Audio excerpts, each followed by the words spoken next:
Hi, and welcome back to the Positive Prepper. Today I'm going to talk about bug out bags. This is another part of your prepping that should be taken seriously.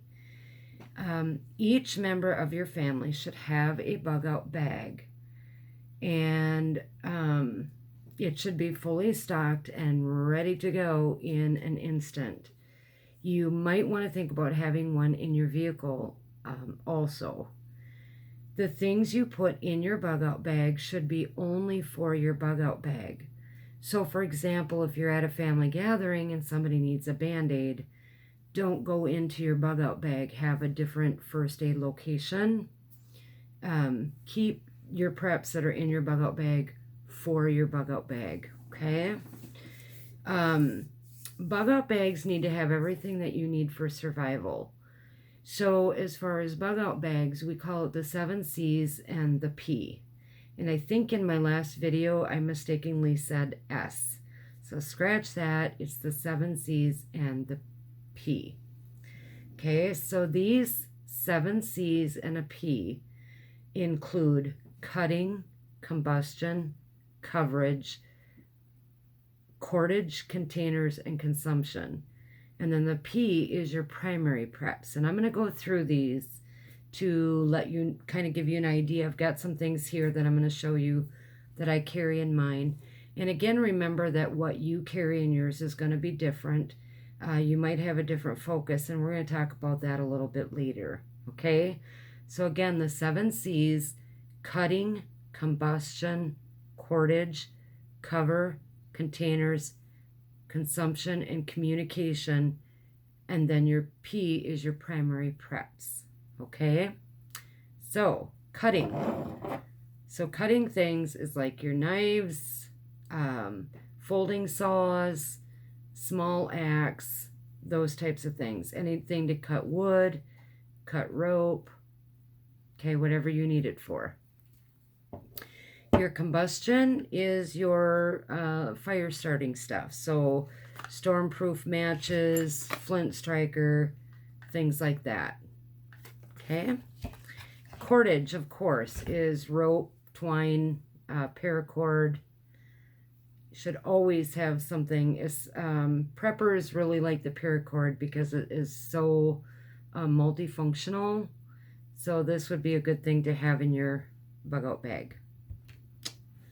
Cover. So cover is everything from your tent, tarps, ponchos, anything that keeps you out of the elements. Your sleeping bags. You might want to have some limited clothing, especially socks and underwear, right? Because that helps keep down people getting sick. So, and then you also might want to think about for coverage is each member of your family having an extra pair of shoes in case something happens to one pair, or you may want to have hiking boots, heavy-duty hiking boots. The ones that we have the steel soles, and they also have the steel toes on them. Containers, so things to water gather, containers for eating, like your pots, your pans, your water filters. Okay, this is the water bottle with the filter in it. And then, of course, we have extra filters.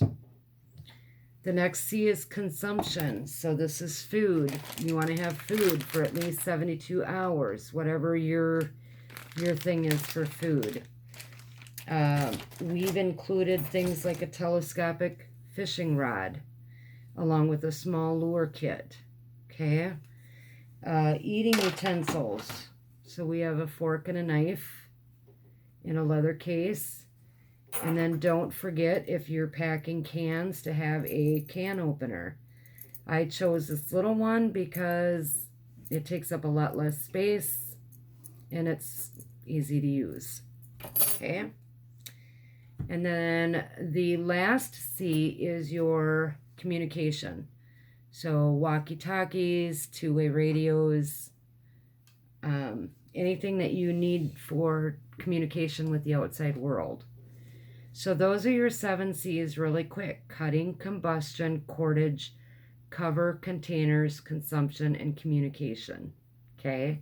I'm kind of going through these really fast, and I apologize, but and then the P stands for your primary preps, and these are things that don't fit under those 7 C's.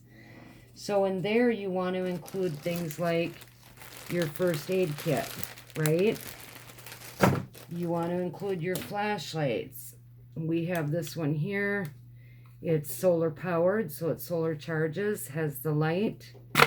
It's expandable into like a little lantern. And it has different settings on it. So there's the regular light, and then there's the brighter light, flashy light, and off. Now, what's really nice about these, not only that they solar charge, but if the power grid is still up and your cell phones are working, it does have a place for you to charge your cell phone. So that's really cool. And I'm sure most of you have probably seen these already, but I would recommend getting maybe 1 or 2 of these for each bug out bag. Okay. So when you pack your bags, you want to think carefully about where you're putting things, and you want to know where everything is. If you need a first aid kit, you want to be able to just get into your bug out bag and grab that first aid kit without having to go through everything to find it. Okay? And the other thing is that there's a lot to pack in your bag. I just showed you a few things that I have in mind. But when you cover those 7 C's and a P, that adds up to a lot of stuff. So one of the things that we recommend is that you get bags that have these extra straps, extra loops, extra buckles. This one has a spot underneath it as well, so that you can put your exterior stuff on. So like I can fit a sleeping bag or a tent in here. I can hook on a canteen or a flashlight, right? So you want to get a bug out bag that allows you to attach things externally as well as all the things that you can put inside of it. You don't need a super fancy one. Durability is important, but it also needs to be lightweight, because remember, the more you pack in it, the heavier it's going to get. So what we do, because with our daughter, every time we put something in it, we make sure that the weight, the weight is right for her so it doesn't get too heavy. If we have to go long distances, it would be really hard to have her carry a really heavy bug out bag. And, you know, the same is true for me. I'm doing what I can handle. My husband is doing what he can handle. So that's really important as well.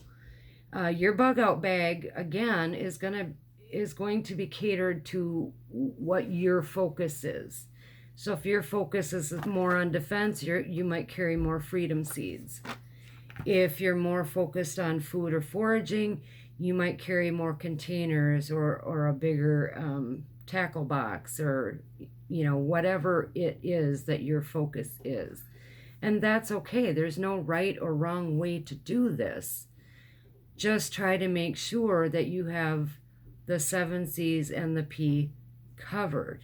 Okay, so that when you bug out, you're not left with a shortage of some of the things that you really need for survival.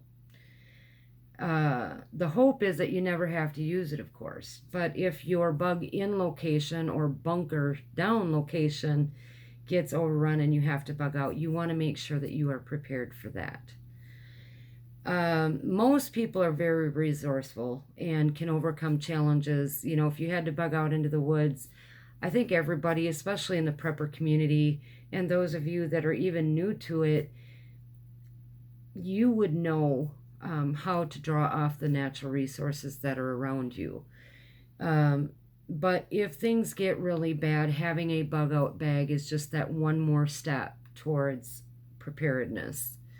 God provides a bounty of natural food, water, and defense, but we need the tools with which to cook the food and purify the water and keep some sort of roof over our heads to keep us out of the elements, right?